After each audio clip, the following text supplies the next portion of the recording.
परमेश्वर का धन्यवाद हो। परमेश्वर ने एक बार फिर से हमें परमेश्वर के वचन से सीखने के लिए मौका दिया है।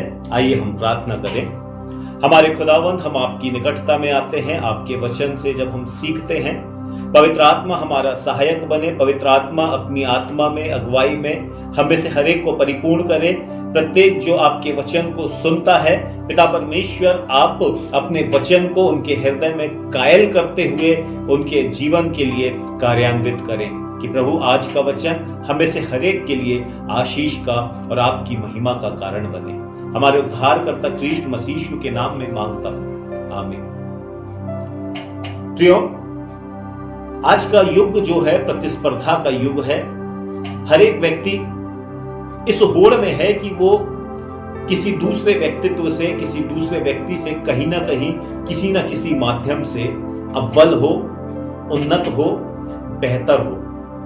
और हर एक व्यक्ति एक आशा रखता है, एक इच्छा अपने जीवन में रखता है कि वो कहीं ना कहीं, किसी ना किसी रूप में किसी दूसरे व्यक्ति से बेहतर हो, और वो होता भी है।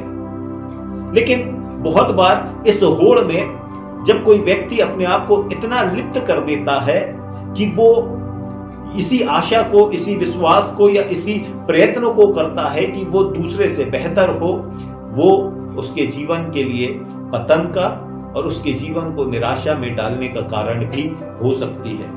इसलिए हमें अपने जीवन के वास्तविकता को, अपने जीवन के प्रति परमेश्वर की निर्भरता को समझना है और अपने आप को परमेश्वर के हाथों में रखना है। हमारा परमेश्वर हमसे प्यार करता है। हमारा परमेश्वर ने हमें अपना पुत्र बनाया है। हमारे परमेश्वर ने हमारे जीवन को सुरक्षा दी है। हमारे हर एक गुनाहों को अपने पुत्र प्रभु यीशु मसीह के लहू के उस पवित्र बलिदान से धोकर साफ किया है। हमारा परमेश्वर हमें अपनी निकटता में बुलाता है। हमारा परमेश्वर वो परमेश्वर है जो हमारी चिंता करता है। हमारा परमेश्वर वो परमेश्वर है जो हमारी सहायता करता है। हमारा परमेश्वर वो परमेश्वर है जो हमारी सुरक्षा करता है, हमारे लिए अपनी योजनाओं को तैयार करता है, अपनी दृष्टि हमारे ऊपर लगाता है। संसार में जब कोई व्यक्ति किसी के ऊपर अपनी दृष्टि को लगाता है तो उसका उद्देश्य गलत होता है। जब कोई किसी की निगरानी करता है तो बहुत बार आप देखेंगे, जब किसी एजेंसी को, जब पुलिस किसी की निगरानी करती है तो वो उस व्यक्ति को दोषी साबित करने के लिए निगरानी करती है। जब कोई एजेंसी है, चाहे वो सीआईडी हो, चाहे वो अन्य कोई एजेंसियां हो, जब किसी व्यक्ति की निगरानी करते हैं तो उनका ध्येय ये होता है कि कहीं ना कहीं वो उस व्यक्ति को दोषी साबित कर सके। लेकिन हमारा परमेश्वर जो हमारी निगरानी करता है, उसका उद्देश्य ऐसा नहीं है। हमारा परमेश्वर चाहता है कि हम परमेश्वर की उस निगरानी में शैतान के फंदे से, शैतान के भ्रमजाल से, शैतान की दासत्व से, शैतान की हर एक उलझाने वाली बातों से अपने आप को सुरक्षित रख सके। और इसलिए परमेश्वर की दृष्टि उसके लोगों पे निरंतर बनी रहती है। प्रियो, हम परमेश्वर का धन्यवाद करते हैं कि परमेश्वर जो हमसे बेपनाह मोहब्बत करता है, परमेश्वर जो हमारे जीवन को हमसे बेहतर जानता है, हमारी परिकल्पना को जानता है, हमारे भविष्य को, हमारे जीवन की उत्तम बातों को जानता है। और बहुत बार हम ये सोचते हैं कि हम कौन हैं, हम क्या हैं, क्या हम परमेश्वर के किसी काम आ सकते हैं, या हम सक्षम नहीं हैं, हम किसी प्रकार से दूसरों के समान नहीं हैं। बहुत सारे प्रश्न हमारे जीवन में आ सकते हैं, लेकिन ये प्रश्न हमें परमेश्वर की सेवा के प्रति, परमेश्वर की महिमा के प्रति बाध्य नहीं है, क्योंकि परमेश्वर निरंतर अपने लोगों को उनकी कमजोरियों में चुनता है। पौलुस इस बात को कहता है कि जब मैं निर्बल होता हूं तब बलवान होता हूं। परमेश्वर का वचन इस बात को बताता है। पौलुस ने इस बात को भी लिखा कि उसने मूर्खों को चुन लिया कि ज्ञानवानों को लज्जित करे। वो ऐसे लोगों को जो कुछ है भी नहीं, उन्हें भी परमेश्वर चुनता है ताकि उनके लिए जो अपने व्यर्थ घमंड में जीवन को व्यतीत करते हैं, जो अपने आप को बहुत कुछ सोचते हैं, जो अपने आप को किसी महत्वपूर्ण स्थान की ओर ताकते हैं और सोचते हैं कि मैं इसका हकदार हूं, परमेश्वर कहता है कि उसकी दृष्टि में उनका जीवन कुछ नहीं है। क्योंकि परमेश्वर वो परमेश्वर है जो इंसान को चट्टान पे बैठाता भी है और उससे उतारता भी है, वो स्थान देता भी है और स्थान ले भी लेता है। इसलिए विश्वासी को चाहिए है कि वो अपने परमेश्वर के हाथों के नीचे नम्रता से रहे, तब परमेश्वर उन्हें शिरोमणि बनाएगा। हम लालसाएं बहुत करते हैं, हम अपेक्षाएं बहुत करते हैं, हम सोचते बहुत हैं कि परमेश्वर हमारे जीवन में ऐसा होना चाहिए, हमारे जीवन में इस प्रकार से बड़े बड़े काम होना चाहिए, परमेश्वर आपके उत्तम द्वार मेरे लिए खुल सके, आपकी अद्भुत आशीषें हम प्राप्त कर सकूं। बहुत सारी बातें हैं जिनके विषय में हम सोचते हैं, इच्छाएं तो रखते हैं, लेकिन प्रियो उसका पूरा होना परमेश्वर के हाथ में है। और परमेश्वर ऐसा नहीं है कि हमारी इच्छाओं को नहीं जानता है या उसकी दृष्टि में हमारी इच्छाओं की कोई कीमत नहीं है। परमेश्वर हमारी इच्छाओं को जानता भी है और उसकी दृष्टि में हमारे हर एक आशाओं का, हर एक इच्छाओं का एक महत्व है। लेकिन परमेश्वर इस बात की भी आशा रखता है कि हम जितना परमेश्वर पर निर्भर होके, जितना परमेश्वर के साथ अपने जीवन को व्यतीत करते हुए, उस पे आशा लगाए हुए, उसके ऊपर दृष्टि लगाए हुए और उस पे अपने भरोसे को कायम रखे हुए काम करते हैं, तो परमेश्वर हमें अपनी मार्गों में, अपनी महिमा में और अपनी इच्छा में चलाता है और अपने स्थान में पहुंचाता भी है। प्रियो, हम बहुत बार परमेश्वर के वचन में इस बात को देखते हैं कि हम जो तकलीफों को देखते हैं, जो अपवादों को देखते हैं, जो सामने आने वाली चुनौतियों को देखते हैं और उन चुनौतियों को देखते हुए कई बार भ्रमित हो जाते हैं कि क्या हम आने वाले समय में या हम उस चुनौती को जीत पाएंगे या उसको पार कर पाएंगे। लेकिन जो व्यक्ति परमेश्वर पे निर्भर होकर काम करता है, उनके लिए चुनौती स्थान नहीं रखती है, उनके लिए किसी भी प्रकार की परिस्थितियां कोई स्थान नहीं रखती है।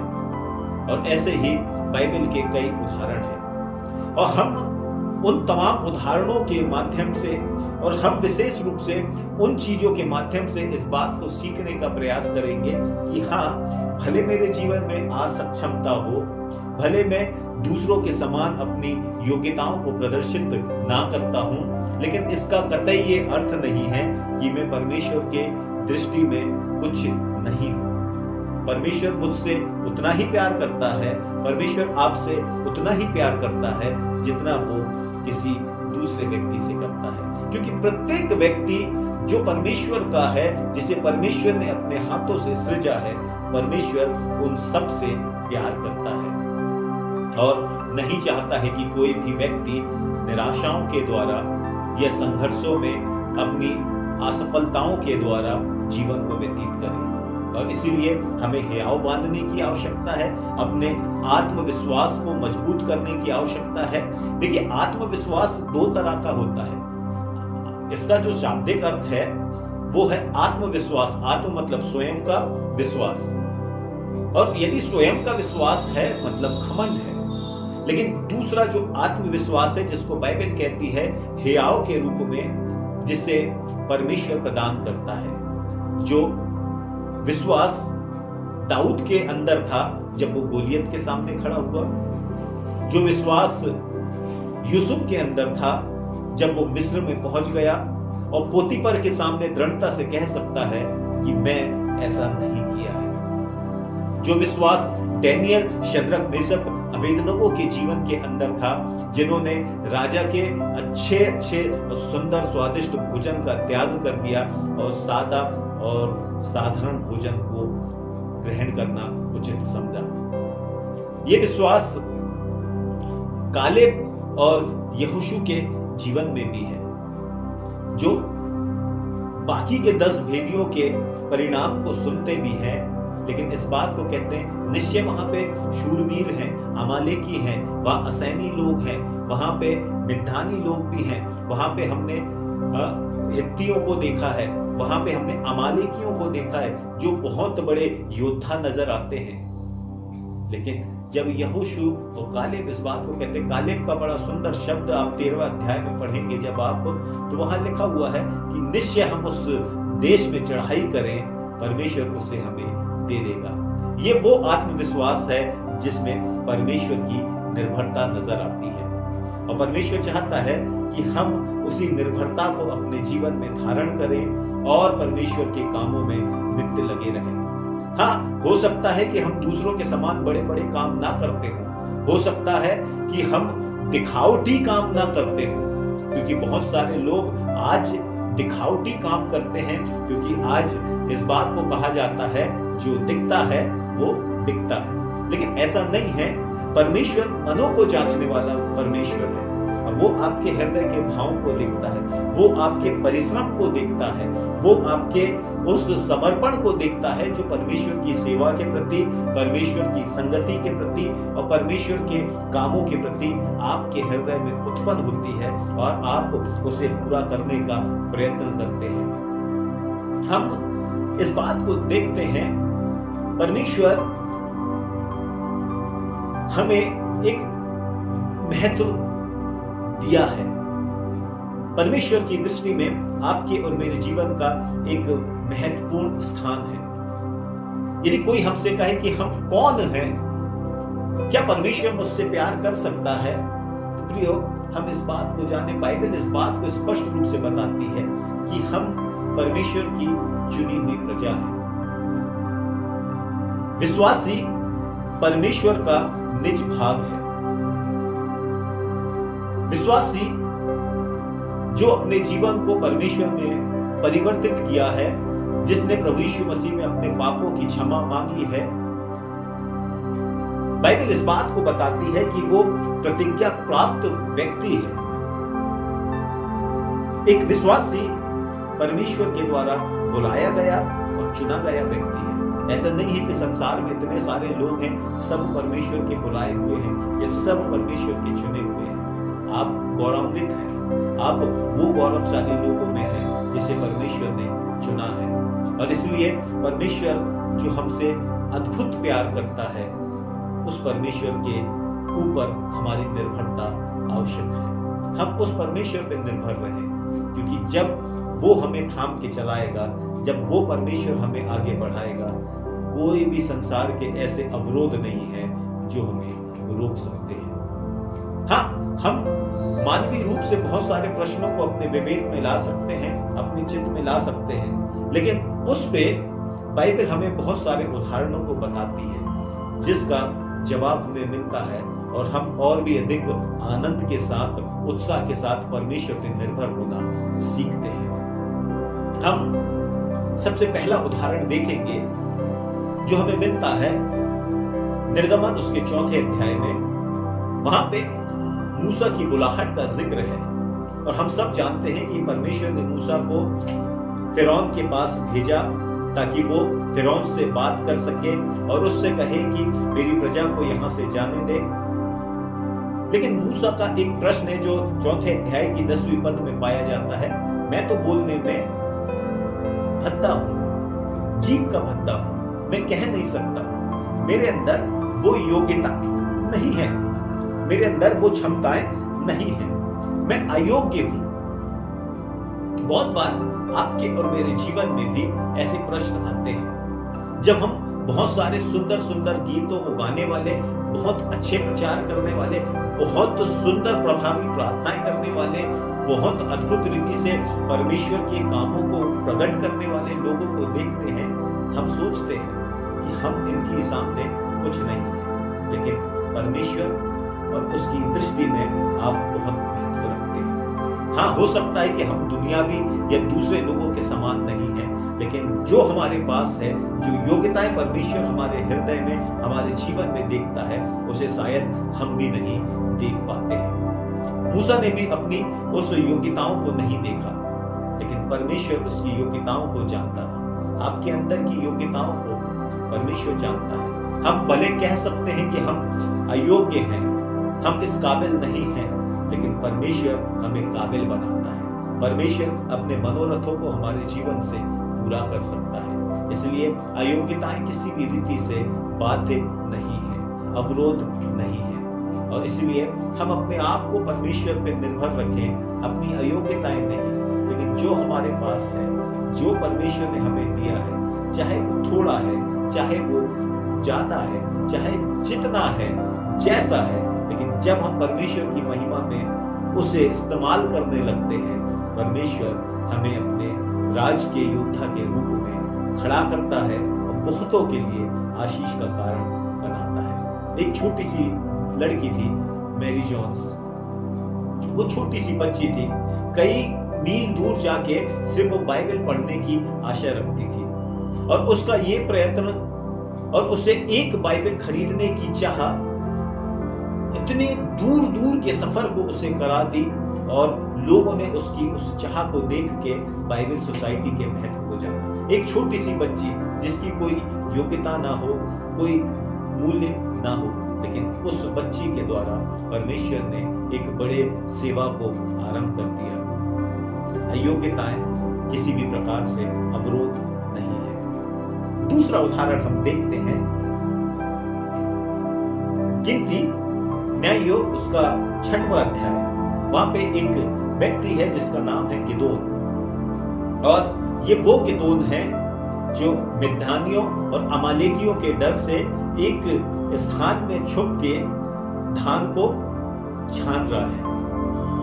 और वहां पे जब परमेश्वर का दूत आता है, तो ये जो व्यक्ति है, जो छुपा हुआ है, जो डरा हुआ है, जो घबराया हुआ है, और जो संसार की बहुत सारी बातों के चिंताओं को कर रहा है, जब वो दूत आता है तो उसे उसके महत्व को बताता है। जो डरा हुआ समझता है, जो अपने आप को कमजोर समझता है, बाइबल इस बात को बताती, दूत ने उससे कहा, हे शूरवीर सुनना। अर्थात जो उसके अंदर की योग्यता है, जो अंदर की लियाकत है, परमेश्वर उसे प्रकट करता है। परमेश्वर उसके अंदर के सामर्थ्य को देखता है, परमेश्वर उसके अंदर की उस वीरता को देखता है, और उसी से परमेश्वर अपने बड़े मनोरथ को पूरा करता है। और क्या अमालेकी, क्या मिद्यानी, सब पर विजय गिदोन के द्वारा परमेश्वर दिलाता है। क्योंकि हमारा परमेश्वर वो है जो एक कायर को, एक डरपोक को जयवंत और सामर्थी बनाता है। पतरस उदाहरण है। पतरस डरता था, लोगों के डर से यीशु मसीह का इनकार कर दिया, लेकिन यही पतरस था जो 3000 की भीड़ के सामने खड़ा होकर यीशु मसीह के जी उठने की गवाही देता है। और कितने लोग प्रभु यीशु मसीह को अपनाते हैं, क्योंकि हमारा परमेश्वर हमारी उस कायरता को, कमजोरी को नहीं देखता है। गिदोन कमजोर नजर आता है, लेकिन परमेश्वर ने उसकी सामर्थ पे दृष्टि की। तीसरा उदाहरण है, वो है नहेमिया का।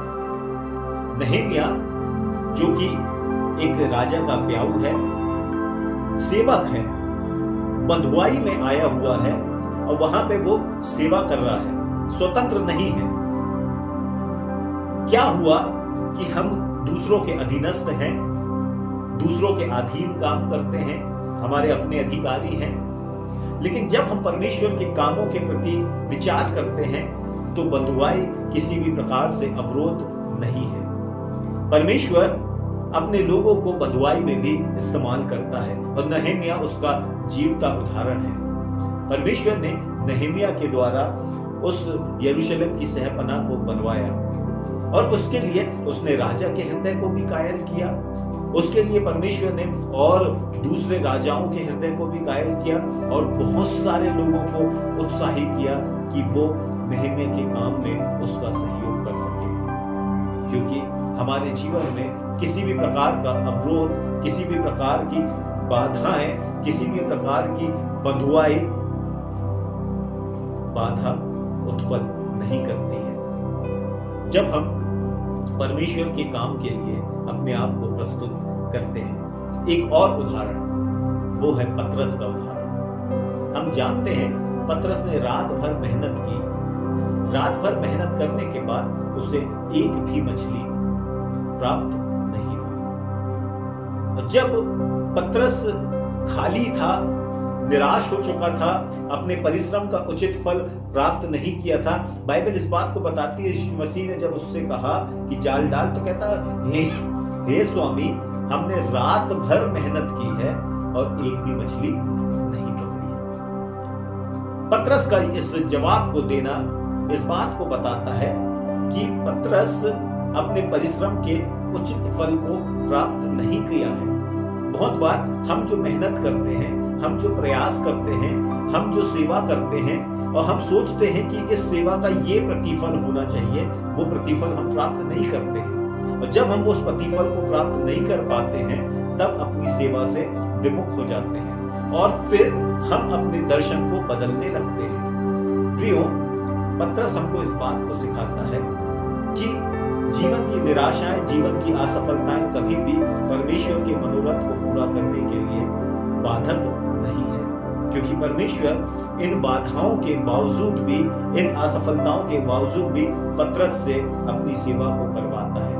पतरस यीशु मसीह के प्रथम शिष्यों में से एक बना, इसलिए क्योंकि इन असफलताओं के बावजूद भी प्रभु यीशु मसीह ने उसके उस योग्यता को देखा कि उसके अंदर वो क्षमता है, उसके अंदर वो ललक है जिसके लिए वो भरपूर प्रयास करता है, मेहनत करता है और अपने आप को उसके लिए प्रस्तुत रखता है, प्रकट रखता है। परमेश्वर चाहता है कि हम भी अपने जीवन में असफलताओं को भूल जाएं, लेकिन परिश्रम करना ना छोड़ें, प्रयास करना ना छोड़ें, क्योंकि परमेश्वर हमें सफलताएं प्रदान करता है। और सबसे आखिरी उदाहरण, जो एक जीवता उदाहरण, जब यदि आपको लगे कि आप तो एक साधारण व्यक्ति हैं, हम एक साधारण व्यक्ति हैं, हम क्या कर सकते हैं? सेवा करना है तो बहुत शक्तिशाली प्रार्थना करना चाहिए, सेवा करना है तो बहुत सुंदर गीतों को आना चाहिए, सेवा करना है तो परमेश्वर के वचन को और उसके अद्भुत गुण की बातों को, प्रकाशन को प्राप्त करना होगा। सारी चीजें हो सकती हैं, लेकिन साधारण व्यक्ति कोई नहीं है। यदि हम सोचते हैं कि हम साधारण व्यक्ति हैं, तो इस बात को ध्यान रखें कि एक साधारण सा व्यक्ति था जो एक शू कंपनी में काम करता था, जूता बनाने की कंपनी में काम करता था। वहां से उसने दर्शन प्राप्त किया, वो भारत आता है और भारत आने के बाद 200 भाषाओं में उसने नए नियम का अनुवाद किया। भारत में कितने क्रांतिकारी परिवर्तन उसने लाए, जिसे हम विलियम कैरी कहते हैं। और आज जिस बाइबल को हम इस्तेमाल करते हैं, ये बाइबल भी विलियम कैरी की देन है। प्रियो, साधारण जीवन ऐसा नहीं है कि बड़े गुणों के द्वारा, बड़े ज्ञान के द्वारा, अच्छे सक्षमता, योग्यताओं के द्वारा ही हम परमेश्वर के काम को करें। लेकिन इस बात को ध्यान रखें कि परमेश्वर हमें किसी भी रीति से इस्तेमाल कर सकता है, किसी भी जगह इस्तेमाल कर सकता है। हमने एक उदाहरण सुना था कि एक नर्स हॉस्पिटल में थी, और कई समय के बाद एक मरीज उसके पास आता है। वो मरीज उसके पास न खाने को था, न उसके कोई अपना था। ये नर्स ने उस मरीज की सेवा की और बाद में चल के वो जो मरीज है परमेश्वर का बड़ा सेवक बनता है। ऐसे कई उदाहरण हैं जो हमारी छोटी छोटी सेवाओं में परमेश्वर अपनी महिमा को दिखाता है। सबसे बड़ा उदाहरण जो बाइबल में हमको मिलता है, हम क्या जानते हैं कि सबसे अच्छा सुसमाचार का प्रचारक कौन था? हाँ, प्रभु यीशु मसीह। लेकिन इसके बाद जिसने कलीसिया को सबसे ज्यादा स्थापित करने में अपना योगदान दिया, वो था पौलुस। पौलुस अच्छा प्रचारक नहीं था। पौलुस जो प्रचार करता था, उसका प्रचार हल्का था, लेकिन जो शैली और जो पत्र वो लिखता था, उसके पत्र ज्यादा प्रभावशाली थे। दूसरों की दृष्टि में यदि पौलुस खड़ा हो तो वो लोगों के सामने उतना लोगों को प्रभावित करने वाला व्यक्तित्व नजर नहीं आता है, लेकिन जो उसके पत्र हैं वो उसके गूढ़ ज्ञान को, उसके पवित्र आत्मा की सामर्थ के साथ कहे गए वाक्यों के परिणार्थ को प्रदर्शित करता है। और ये बाइबल बताती है। यदि हम बाइबल में से निकालेंगे पहला कुरिन्थियों उसका पहला अध्याय और उसकी 17वीं पद यहां लिखा हुआ है, मसीह ने मुझे बपतिस्मा देने को नहीं वरन सुसमाचार सुनाने को भेजा है, और यह भी शब्दों के ज्ञान के अनुसार नहीं, ऐसा ना हो कि मसीह का क्रूस व्यर्थ ठहरे। यहां पे स्पष्ट रूप से पौलुस इस बात को बताता, मैं शब्दों और उसके ज्ञान के द्वारा प्रभु का सुसमाचार नहीं सुना सकता। ऐसा ना हो कि प्रभु यीशु मसीह का क्रूस व्यर्थ ठहरे, क्योंकि उसके शब्द और उसके ज्ञान उतना महत्व नहीं रखते हैं। और इसीलिए दूसरा एक और परिच्छेद हम पढ़ेंगे जिससे हमको स्पष्ट पता लगेगा। दूसरा कुरिन्थियों उसका 10वां अध्याय और उसकी 10वीं पद में लिखा हुआ है, वे कहते हैं उसकी पत्रियां तो गंभीर और प्रभावशाली हैं, परंतु जब वह सामने होता है तो वह देह का निर्बल और वक्तव्य में हल्का जान पड़ता है।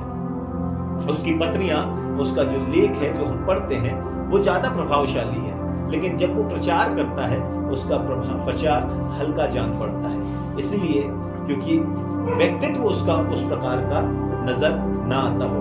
11वां अध्याय दूसरा कुरिन्थियों उसका 11वां अध्याय और उसकी 6वीं पद स्वयं